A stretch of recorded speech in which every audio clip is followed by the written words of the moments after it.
So here are a few things you can learn from my serve to help improve your serve. And the first thing you got to know, how to hold the racket. It's called a continental grip. You want to put the base knuckle of your index finger and your heel pad on panel number 2. Now this is if you're right-handed. And if you're a lefty, your panel number 2 is right there, but it's the same spots on your hand. Base knuckle of your index finger and your heel pad on panel number 2. Again, this is called the continental grip. You got to use it. In fact, when you use a continental grip, what you'll actually notice is that your racket starts slightly open. I'm a big fan of teaching players who are new to the continental to actually start with the racket face slightly open. That promotes using a grip that isn't like your forehand grip, but more like your backhand grip. All right, the next idea. I want you to notice how we can see my back at the beginning, and then I rotate, and now we see the front of my body. So I am rotating. Now, some pros toss the ball and then rotate. I like to rotate, then toss. The reason is because I have a lower toss. So if I toss low, I'm not going to be able to toss and then rotate. So I do my rotation and my coiling before I ever toss because I'm not going to have enough time to do the coiling after I toss. The next idea, I want you to notice as I lift my racket up, the tip of my racket points off to the right. I don't lift my racket up and point it at the back fence. This is a great way to make sure that you're elbowing the enemy, Jeff Salzenstein, and that your strings are pointing down and you're not going into that waiter's tray position. You watch all the time, players who go into the waiter's tray, they go across their feet, they point the tip of the racket at the back fence, and then they don't have the tip of the racket pointing off to the same direction as their chest. They actually incorrectly have the tip of the racket pointing behind them, and that's when instead of having the strings face down, which is what I have, you see the player with their strings facing up. When you go into that waiter's tray, it is absolutely a power killer. And by the way, if you're looking for people in your local area to play against or practice with, or even find a coach who's close to you, use my link in the description, playyourcourt.com/2minute tennis. Now, let me talk to you about my toss. Instead of measuring how high tosses go, what I like to do is measure how long the toss is in the air.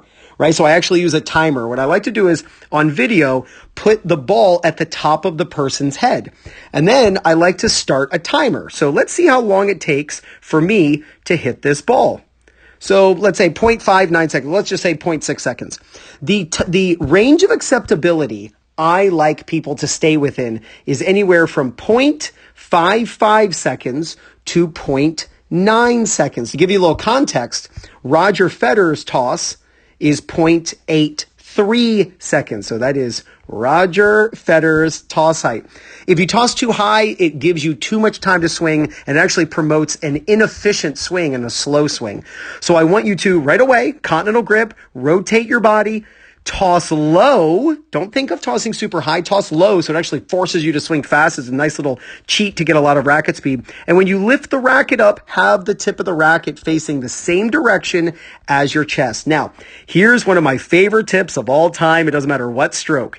Knock off the party hat. I'm sure you've seen on YouTube or TikTok or Instagram me wearing a party hat or a birthday hat and knocking the birthday hat off of my head with the racket. It's one of my goals in life is to someday be on a tennis court with Roger Federer and have him wear a birthday hat, because if he did, he would hit the birthday hat with his racket. Same as Naomi Osaka, John Isner, Sam Groth, who else? Nick Kyrgios. These are all players who would knock a birthday hat off of their head.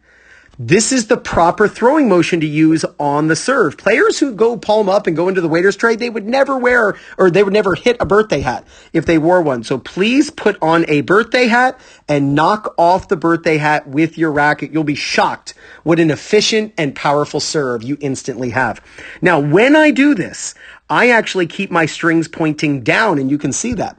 My strings are facing down. That's an easy way to make sure that my racket comes around. You can see my elbow. Here's the Jeff Salzenstein elbow the enemy, that move right there, where let me circle it right now. Give me a second. There it is. So there's my elbow. I'm elbowing the enemy, and now my elbow comes forward and up, which is the throwing motion. But you can see when my racket comes around that it almost looks like, doesn't it look like I'm going to use the edge of my racket to hit the ball? Like most players at this point have their strings facing up. This is what you want. You want your strings facing down at this point slightly, because that actually is a supinated position that is going to force you to pronate as you hit the ball. Here, my strings are facing off to the left. Here, my strings are facing off to the right. That's what you want if you are right-handed. Obviously, if you're a lefty, you're going to reverse that. Now, I am actually hitting side spin on the serve. This is a slice serve, but it is a serve that I am putting side spin on the ball. And the way you do that is you don't swing towards your target. So if this is my target right here, I am not going to swing at my target. I'm going to swing as a right-hander up to the right. In fact, I'm swinging up to this tree. Watch my swing path. I'm swinging toward that tree. I'm feeling like I'm not swinging toward my target, but I'm pointing my strings toward my target. My strings are facing, let me draw that here. My strings are facing toward my target, but I'm swinging up to the right. That is what is going to impart the spin on the ball. Pronation is just a natural accelerant to the racket. It's the way that the racket naturally passes over the hand. Look at a baseball pitcher, look at a quarterback throwing a football. It is exactly the same move that they make. You'll also notice that at contact, you can see my non-hitting hand.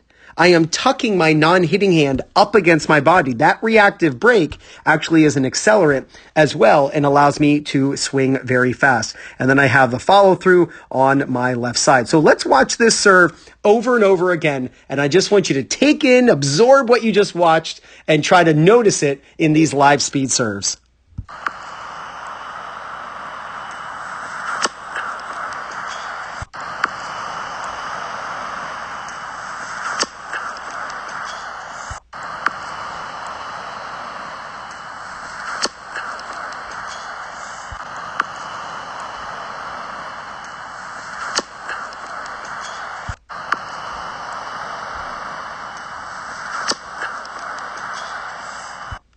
So you apply these ideas to your serve, there's no doubt you're going to gain confidence, win more matches, and play much better tennis.